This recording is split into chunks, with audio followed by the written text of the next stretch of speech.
আমরা আমাদের কোনো কথার দৃঢ়তা বোঝানোর জন্য কসম করে থাকি। অনেক সময় আমাদের কোনো কথাকে বিশ্বাস করানোর জন্য আমরা কসম করে কথা বলি, অথবা আমাদের ব্যবসা বাণিজ্যের ক্ষেত্রে আমরা কসম করে থাকি। তো আমাদের সমাজে দেখা যায় যে কসমের ব্যাপক প্রচলন রয়েছে।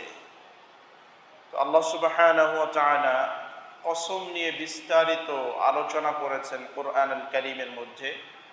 কিভাবে কসম করা উচিত, কিভাবে কসম ভেঙে দেওয়া দরকার, কসম ভেঙে দিলে কি করতে হবে, করণীয় বর্জনীয় সম্পর্কে সবিস্তার আলোচনা করেছে কোরআনুল কারীম।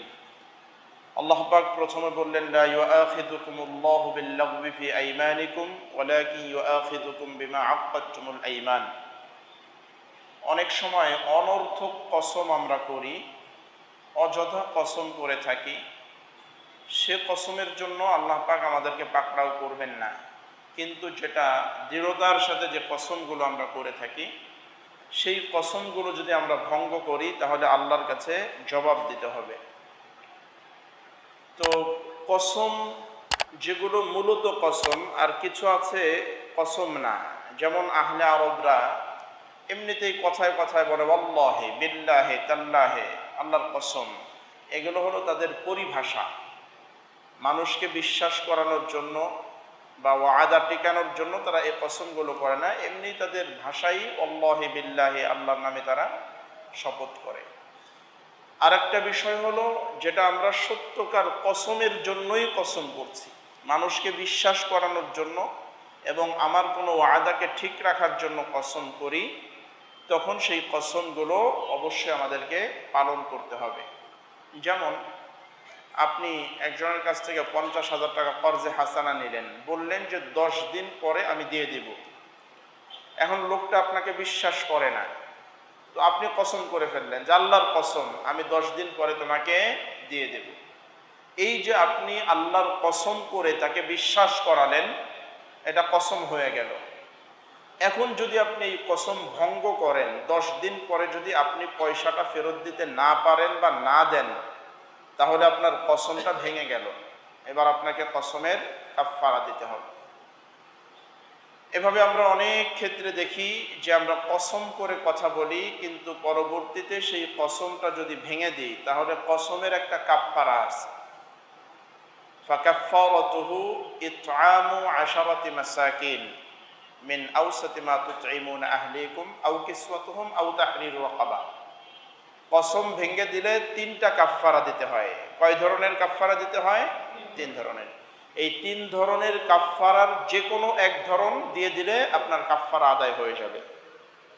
আপনি বললেন আল্লাহর কসম তোকে আমি দেখে নেব, তোকে আমি এই করব সেই করব, কিছুই করতে পারলেন না, করলেন না, কসম হয়ে গেল। এবার আপনাকে কাফারা দিতে হবে। কাফারাটা কি? 10 জন মিসকিনকে আপনি খাবার দিয়ে দিবেন, কসমের কাফারা। এবার আপনাকে আর কসমের জন্য আল্লাহ পাকড়াও করবেন না। অথবা 10 জন মিসকিনকে কাপড় চোপড় বানিয়ে দিতে হবে, আও কিসওয়াতুহুম।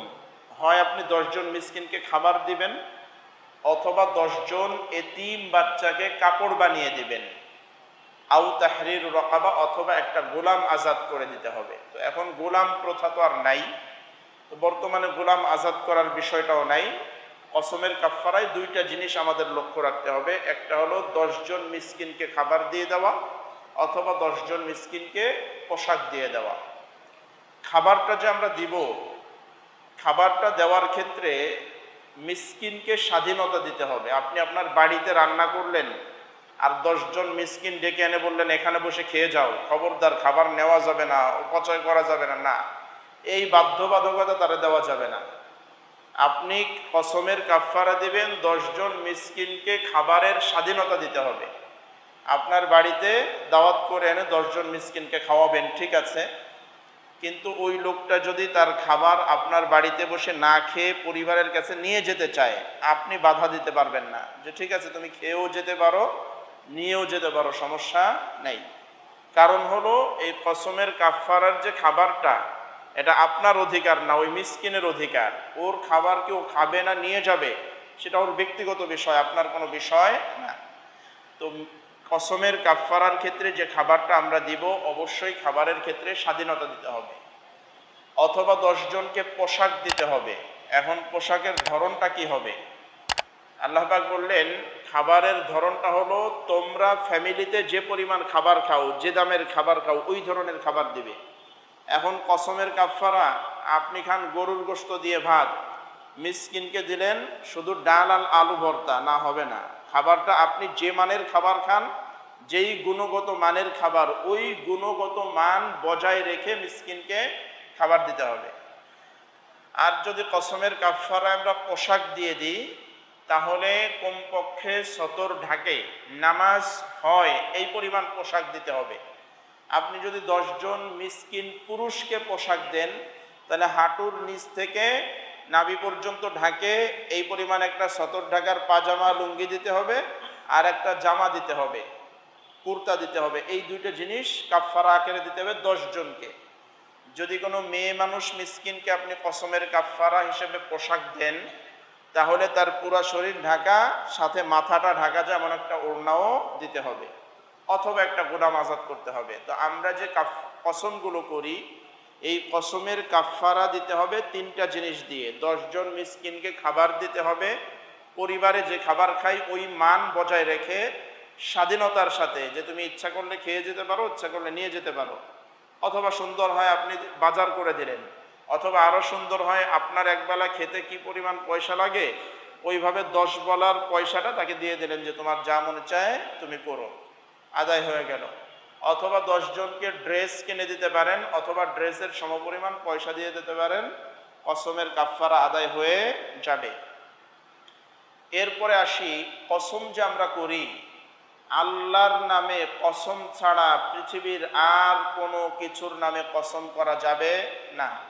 এটা খুব পরিষ্কার মনে রাখতে হবে। কসম হবে কার নামে? আল্লাহর নামে। সবাই বলেন কার নামে হবে? আল্লাহর নাম ছাড়া আর কারো নামে কসম করা যাবে না। আমার সন্তানের কসম, মায়ের কসম, কাবার কসম, কোরআন শরীফের কসম, এই যে মসজিদে বসা, এই যে সন্নিবরে বসা, এই যে মেম্বারে বসে বললাম, কোনো ধরনের কসম চলবে না। কসম হবে একমাত্র আল্লাহর নামে। আল্লাহর নাম ছাড়া অন্য কারো নামে কসম করা জায়েজ নাই। কসম হবে না, কসম করলে সেগুলো শিরিক হয়ে যাবে।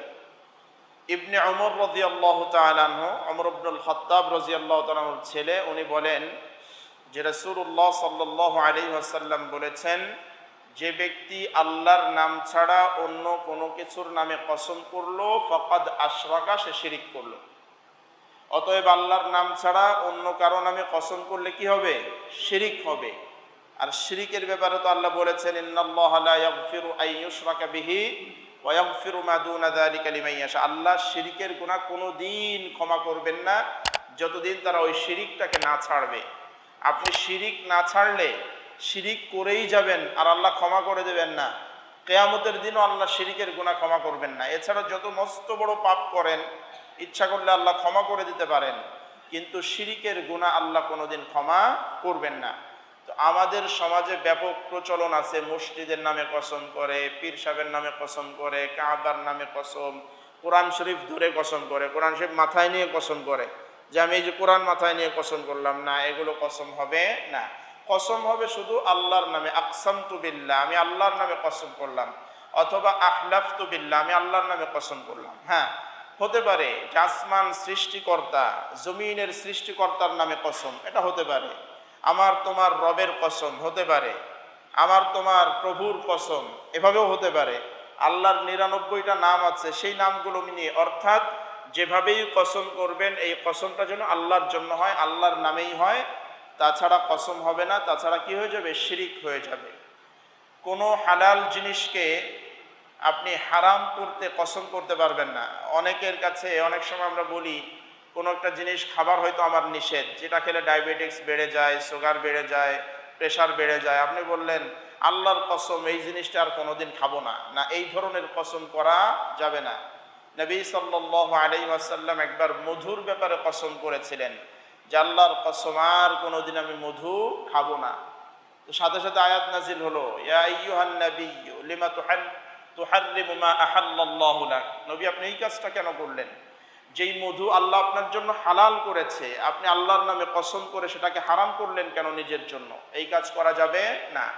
গরুর গোশত খেলে ডায়াবেটিক্স বাড়ে বা প্রেশার বাড়ে, আপনি বলেন আল্লাহর কসম আর কোনোদিন আমি গরুর গোশত খাবো না। ওটা তো হালাল করেছেন আল্লাহ পাক, আপনি কেন আপনার জন্য হারাম করলেন?